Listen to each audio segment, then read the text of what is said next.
सहनाववतु सहनौ भुनक्तु सह वीर्यं करवावहै तेजस्विनावधीतमस्तु मा विद्विषावहै। ॐ शान्तिः शान्तिः शान्तिः। वैदिक जीवन पद्धति की इस कक्षा में आप सभी श्रोताओं का, दर्शकों का हृदय की गहराइयों से बहुत बहुत प्रणाम, धन्यवाद और सुस्वागतम। इस निरंतरता और क्रमबद्धता से इस कार्यक्रम का आनंद, इस वेद विद्या का, योग विद्या का, जीवन विद्या का आनंद हम सब ले रहे हैं। और बहुत ही सुंदर उपदेश, बहुत सुंदर जो जीवन और जगत को सुंदर बनाने वाला भाव है, ऐसा हमारा स्वभाव बन जाए, इसलिए हमको नित्य प्रति स्वाध्याय तो जरूर करना ही चाहिए। स्वाध्याय से ही हमारे सारे दुर्गुणों का, दुर्व्यसनों का नाश होता है। इसलिए स्वाध्याय की बड़ी महिमा गाई है, वेदों में भी, उपनिषदों में भी, दर्शनों में भी। क्योंकि स्वाध्याय से व्यक्ति का चित्त निर्मल हो जाता है, व्यक्ति का भाव दिव्य हो जाता है, भव्य हो जाता है। इसीलिए कहा है कि वेदो अखिलो धर्म मूलम, वेद सब सत्य विद्याओं का पुस्तक है। वेद का पढ़ना, पढ़ाना, सुनना, सुनाना तथा अपने आचरण में लाना, यह आर्यों का, श्रेष्ठ जनों का परम कर्तव्य है। इस कर्तव्य को हम सदा सर्वदा सर्वत्र निभाते जाएं, तभी कल्याण होगा। तो हम ऋग्वेद के छठे मंडल का स्वाध्याय कर रहे हैं और पिछली कक्षा में छठे मंडल के 40वें सूक्त का प्रथम मंत्र आपके समक्ष हमने रखा था। आज आगे चल रहे हैं और दूसरा मंत्र भी बहुत सुंदर है, इसको भी हम पढ़ने का प्रयत्न करेंगे। पिछली कक्षा में जो मंत्र पढ़ा था तो उसमें यही प्रार्थना की थी कि अपने इंद्रियों पर हम नियंत्रण रखें, ब्रह्मचर्य का पालन करें और मिलकर के प्रभु का गुणगान करें, स्तुति गान करें, जीवन को प्रभु के लिए अर्पित करें, समर्पित करें, तब जाकर के जीवन अच्छा बनेगा। और इस प्रकार से जब जीवन समर्पित होगा, क्योंकि उसी का दिया हुआ है, ये जीवन तुम्हारा तुम्ही को है अर्पण, लगा दो किनारे इसे मेरे भगवन। ये जीवन तुम्हारा तुम्ही को है अर्पण, लगा दो किनारे इसे मेरे भगवन। मैं पथ से गिरूं तो मुझे थाम लेना, दया करके सद जान देते ही रहना।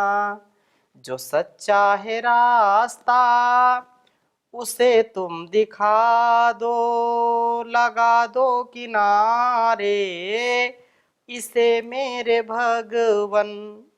तुम्हारे भरोसे है ये जीवन की नैया, लगा दो किनारे मेरे खिवैया।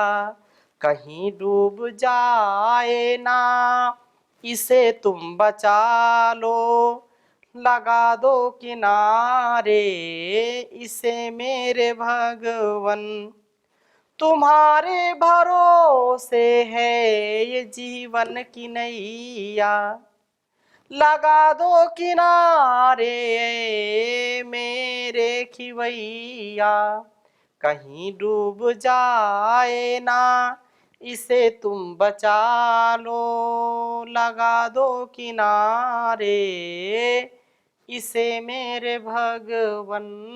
लगा दो किनारे इसे मेरे भगवन।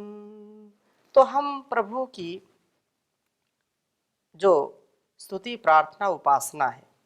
ऐसे जीवन जिएंगे तो हमारा जीवन अच्छा होगा। और इसी भाव के साथ एक वेद मंत्र जो 40वें सूक्त का दूसरा मंत्र है आपके समक्ष रखता हूं मैं। ओम अस्य पिबा यस्य जजान। ओम अस्य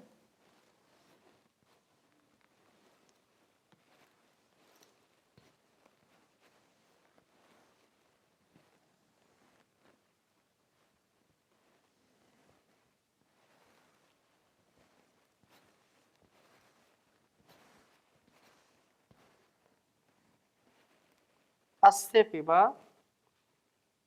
यस्य जज्ञान।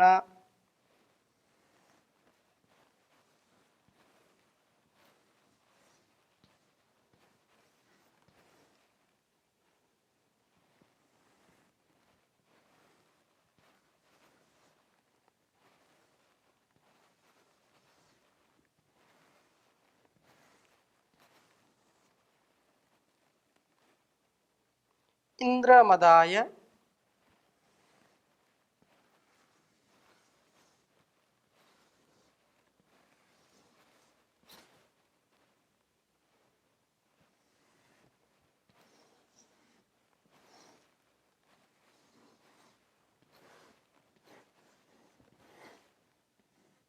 इंद्रमदाय कृत्वे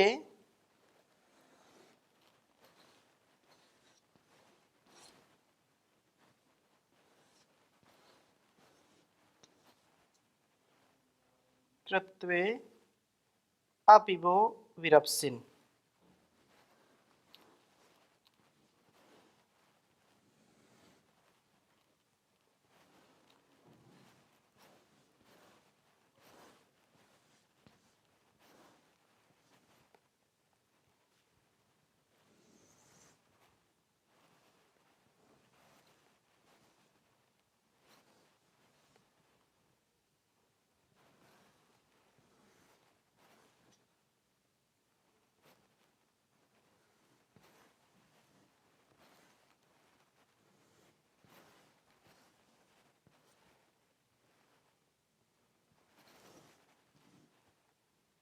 तमु ते गावो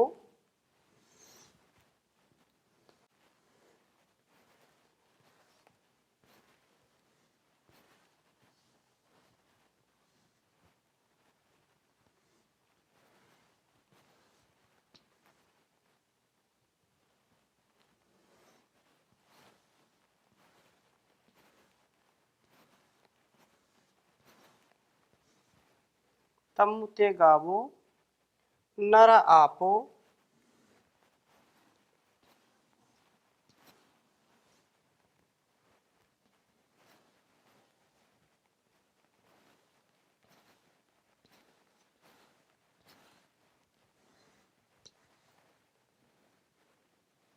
नर आपो अद्रिरिंदुम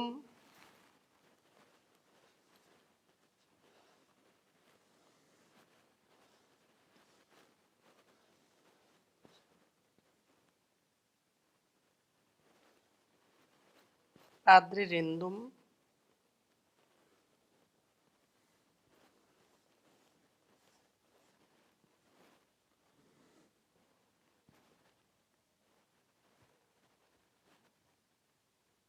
समय्यन् पीतये।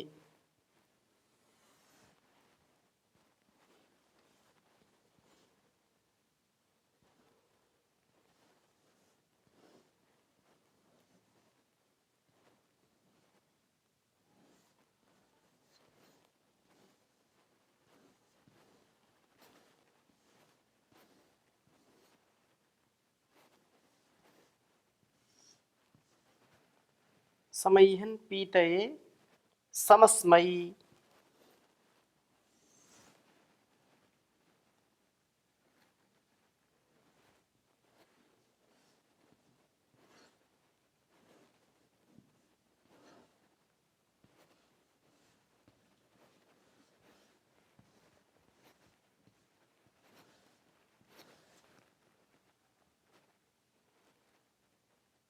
ऋग्वेद के छठे मंडल के 40वें सूक्त का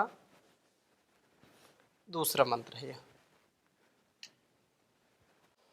ओम अस्य पिब यस्य जज्जान इंद्रमदाय कृत्वे अपि वो विरप्सिन् तमोति गावो नरा आपो अद्रिनिन्दुं समय्यन् पीतये समस्मै। ओम अस्य पिब यस्य जज्जान इंद्रमदाय कृत्वे अपि वो विरप्सिन् तमोते गावो नर आपो अद्रिरिन्दुं समय्यन् पीतये समस्मै। इस वेद मंत्र में बहुत सुंदर चर्चा की है। प्रार्थना है कि हे इंद्र, हे परम ऐश्वर्यशालीन प्रभो, अस्य पिब, इस सोम का पान अर्थात इसका पारक्षणे, इसका रक्षण करिए। हे विरप्सिन, हे महान प्रभो, यस्य, जिस सोम का आप जज्जानः, प्रादुर्भूत होते हुए ही अपिबह, पान करते हैं, और मदाय, उल्लास के लिए, तथा कृत्वे, शक्ति व प्रज्ञान के लिए होते हैं। प्रभु का हृदयों में प्रकाश होते ही सोम रक्षण का संभव होना होता है। यह सुरक्षित सोम उल्लास शक्ति व प्रज्ञान का साधन बनता है। यदि संसार के आकर्षण से हम बचना चाहते हैं, अपनी इंद्रियों का, अपने सोम का रक्षण करना चाहते हैं, अपने जीवन और जगत का कल्याण चाहते हैं, उत्कर्ष चाहते हैं, उन्नति चाहते हैं, उत्थान चाहते हैं, तो इसके लिए यह परम आवश्यक है कि प्रभु की भक्ति हमको करना, प्रभु की आज्ञा का पालन करना, प्रभु की स्तुति प्रार्थना उपासना करना, प्रभु के प्रति निष्ठा श्रद्धा भक्ति भाव रखना, और उसके प्रति समर्पण से जब हम आगे गति करते हैं तो इन वासनाओं का नाश सुनिश्चित है। और संसार में कोई भी ऐसा तत्व नहीं है, ऐसी कोई शक्ति नहीं है जो इन वासनाओं को हमसे दूर कर सके। इंद्रियों की जो विवशता है, इंद्रियों की जो पराधीनता है, बिना प्रभु की भक्ति के अथवा बिना ज्ञान के, बिना समर्पण के यह हो ही नहीं सकता। इंद्रियां बहिर्मुख होने के कारण रूप रस गंध शब्द स्पर्श आदि विषयों में जरूर आकर्षित होगी, और ऐसा आकर्षण व्यक्ति को पथभ्रष्ट कर देता है। कामी व्यक्ति, क्रोधी व्यक्ति, लोभी व्यक्ति यह कभी भी जीवन और जगत के लिए कल्याणकारी नहीं हो सकता है। कल्याणकारी वही हो सकता है जिसका मन, जिसकी बुद्धि, जिसकी इंद्रियां संयमित हैं, मर्यादित हैं, जो लोभ मोह काम क्रोध की भावना में या उसकी वासना में या उसमें जो जलता नहीं है, उसमें जो अपने आप को स्थिर रखता है, काम क्रोध लोभ मोह ईर्षा आदि उनको कभी छू भी नहीं सकते। जो ऐसे वेद का स्वाध्याय करते हैं, जो वेदानुकूल आचरण करते हैं, वे सदा सर्वदा सर्वत्र अभय रहते हैं, और अभय होते हुए वे इस संसार को भी अभय बना देते हैं। इसलिए ये कहा कि सोम का रक्षण करना तभी संभव हो सकता है जब प्रभु की हम भक्ति करें। प्रभु की भक्ति से ही, प्रभु के गुणगान गाने से ही हमारा कल्याण होगा, और कोई दूसरा उपाय है ही नहीं। इस उपाय से ही व्यक्ति का कल्याण होगा। उल्लास व शक्ति का आधान, प्रज्ञान का, ज्ञान का, विज्ञान का जो आधान है, उसका सबसे बड़ा साधन है अपने जीवन को सोम से युक्त करना, सोम का पान करना। और इस प्रकार से ये कहा कि तम इंदुम उ, उस सोम को निश्चय से ते हे प्रभो आपकी गावह ये गौ में गोदुग्ध नरह उन्नति पथ पर ले चलने वाले मनुष्य आपह जल तथा अद्रिही उपासना अस्मयी पीतये इस उपासक के रक्षण के लिए संसम अह्यन सम्यक प्राप्त कराते हैं। गोदुग्ध से उत्पन्न सोम शरीर में संरक्षणीय होता है। उत्तम माता पिता व आचार्य रूप नर इस सोम रक्षण वृत्ति का विकास करते हैं। जल तो शरीर में रेत कणों के रूप में रहते हैं, इसके द्वारा अंग विशेषों का स्नान सोम रक्षण में बड़ा सहायक होता है। वासना से बचने का उपाय सबसे बड़ा जो साधन है, सबसे बड़ा जो उपाय है वह है उपासना। उपासना तो वासनाओं से बचा करके सोम का रक्षण करती है। सोम पान करने वाला व्यक्ति कभी अपने जीवन को, अपने अस्तित्व को रोगों में, दोषों में, दुर्गुणों में, दुर्व्यसनों में कभी फंसने नहीं देता है। इसलिए प्रभु का ध्यान करते हुए हम वासनाओं से बच करके सोम का रक्षण करें। ध्यानम निर्विषयम मनः। ध्यान क्या है? विषयों से रहित कर देना अपने मन को, और विषयों में व्यक्ति फंस करके, जकड़ करके बिल्कुल अपने जीवन को तो दुर्गति की ओर ले ही जाता है, अपने लोगों को भी कष्टमय बना देता है, वह कष्टकारी जीवन जीता है। इसलिए वासनाओं से बचा करके सोम का रक्षण करना चाहिए हमको। रक्षित सोम उल्लास शक्ति और प्रज्ञान को देने वाला है। इस सोम रक्षण के लिए गोदुग्ध का प्रयोग शीतल जलों से स्नान भी सहायक होता है। बहुत सुंदर बात कही है कि गोदुग्ध का पान करना ब्रह्मचर्य के लिए बहुत उत्तम है। यह जो सोम है यह वास्तव में इससे संरक्षित रहेगा, सोम का रक्षण होगा गोदुग्ध का प्रयोग करके। और जो लोग आजकल की जो स्थितियां हैं, जो सर्दी, गर्मी, भूख, प्यास, लाभ, हानि को सह नहीं पाते, वे लोग इंद्रियों की गुलामी करते हैं और इंद्रियों से वे बहुत ही दीनहीन अवस्था को प्राप्त हो जाते हैं। हम यदि इस दीनताहीनता से बचना चाहते हैं, अपने आप को उत्तमता से युक्त करना चाहते हैं, तो आहार, विचार, व्यवहार हम रखें अच्छा, और जो है सोम का पान करने वाले हों, ठंडे जल से स्नान करने वाले हों, शीतल जल। अब शीतल जल से जो स्नान करेगा उसकी जठराग्नि प्रदीप्त होती है, उसको भूख लगती है। ठंडे पानी से नहाने का तात्पर्य ये भी नहीं है कि आप बर्फ डाल करके ठंडे पानी से नहाइए। ठंडा पानी का मतलब जो ताजा पानी हो, जो स्वच्छ पानी हो, तो उस पानी से नहाइए आप। और उन रोगियों के लिए भी नहीं ठंडा पानी, जो वात रोगी हैं, जो अर्थराइटिस के रोगी हैं, उनको ठंडे पानी से नहीं नहाना चाहिए। परंतु ब्रह्मचारियों के लिए, युवकों के लिए, युवतियों के लिए, नौजवानों के लिए जो निरोगी हैं, उनको शरीर के सुख के लिए गर्म पानी से या अनुकूल नहीं, थोड़ा सा सहते सहते सर्दियों में भी, गर्मियों में भी शीतल जल से स्नान करेंगे। तो शीतल जल से जब स्नान करेंगे तो रोमकूप खुलेंगे, उससे जठराग्नि भी प्रदीप्त होगी, उससे बाल झड़ेंगे नहीं, उससे भोजन भी हजम होगा, उससे अलग अलग प्रकार की आंखों की रोशनी भी गड़बड़ नहीं होगी। नहीं, जो ज़्यादा गर्म पानी से नहाते हैं उनके बाल झड़ेंगे, आंखों की रोशनी कम होगी, जठराग्नि मंद होगी और वीर्य स्खलन होगा, वीर्य पतला होगा। वह व्यक्ति ब्रह्मचर्य का पालन नहीं कर सकता है। इसलिए शीतल जल से नहाने का प्रयत्न करें और धीरे धीरे इसका अभ्यास करें। इस प्रकार से यह सहायक है ब्रह्मचर्य में। जीवन के आरंभ में उत्तम माता पिता, आचार्यों का मिलना भी अत्यंत सहायक होता है।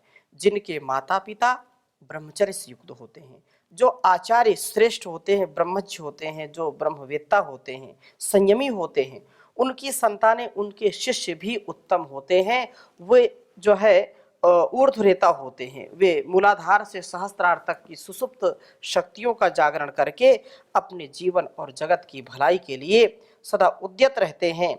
तो ऐसे लोगों से हम युक्त हों, ऐसे जीवन को जीने वाले हों। इसलिए कहा, प्रभु के ध्यान में रहने का मन अभ्यास करता जा, निरंतर साधना में रहने का मन अभ्यास करता जा, निरंतर साधना से श्रेय पथ पे पाल बढ़ता जा। बहुत भटका है बाहर के जगत में, नाच भी नाचे, जरा अब देख अंदर और बाहर से सिकुड़ता जा। प्रभु के ध्यान में रहने का मन अभ्यास करता जा। मिटा दे भोग की लिप्सा, बड़ा कड़वा है फल इसका। लगा वृत्ति समाधि में, तू अंदर से सुधरता जा, तू अंदर से सुधरता जा।